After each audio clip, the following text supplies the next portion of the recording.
5.5 करोड़ की लागत से सड़कें द्वार का निर्माण हो रहा है। हम लगातार पलवल को, विकास की गति को, कल भी हमने करोड़ों रुपए के उद्घाटन किए, आज भी हम करोड़ों रुपए के उद्घाटन कर रहे हैं। हमने तय किया है कि पलवल के अंदर एक भी दिन कंस्ट्रक्शन रुकेगा नहीं।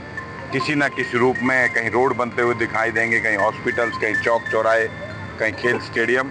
हम पलवल की विकास की गति को और तेज आगे ले जाने के लिए हर संभव काम कर रहे हैं। हमें जनता जनार्दन का पूरा आशीर्वाद और सहयोग समय समय पर मिलता रहता है।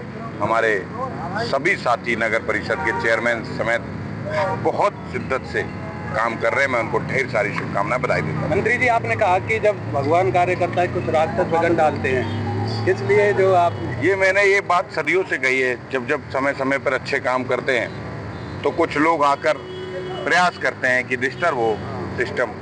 कुछ लोगों को कुछ चीजें पचती नहीं है, सदमा ऐसा लगता है, सोचते कुछ है, होता कुछ है, और ये विपक्ष के लोग इसी प्रकार की भूमिका रखते हैं। तो मुझे लगता है कि इन पे जाना नहीं चाहिए। जनता जनार्दन ने जो आशीर्वाद दिया है उस पर खरा उतरने का काम करें। आज जिला परिषद की भी मीटिंग ली है, तो क्या जिला परिषद की बैठक थी आज, और उसमें समान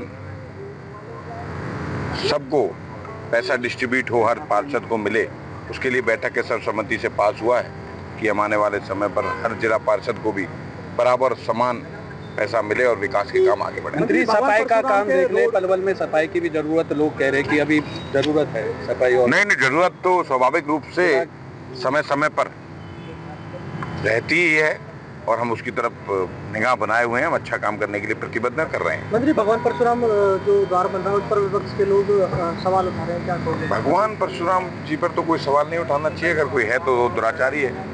मंत्री जी, एक सीजेपी का भी प्रोटेस्ट खत्म हुआ, एक और चर्चा है E20 जनता पार्टी करके कोई ट्रांसपोर्ट मिनिस्टर के खिलाफ कोई प्रदर्शन करने जा रहा है। प्रदर्शन चालू होने वाला है। जिस प्रकार की छात्रों का और युवाओं का वो आंदोलन था, और उसमें इस देश के प्रधानमंत्री जी ने और देश के शिक्षा मंत्री ने छात्रों और युवाओं के लिए सर्वोच्च चीजें रखते हुए उन्होंने फास्ट ट्रैक कोर्ट का गठन भी किया।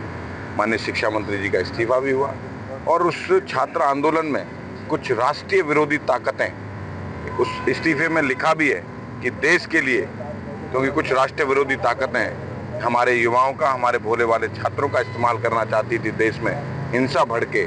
तो मुझे लगता है कि इसके लिए, छात्रों के लिए, युवाओं के लिए ये मोदी सरकार संकल्पित है, काम कर रही है। ये तो पहली विकेट थी, अभी तो और भी विकेट ये भारत सरकार। मैंने बोला कि ये इस आंदोलन में छात्रों के साथ साथ कुछ असामाजिक तत्व थे। छात्र अपना आंदोलन कर रहे थे, लेकिन कुछ राष्ट्रीय विरोधी ताकतें इसको अलग प्रकार से देख रही थी।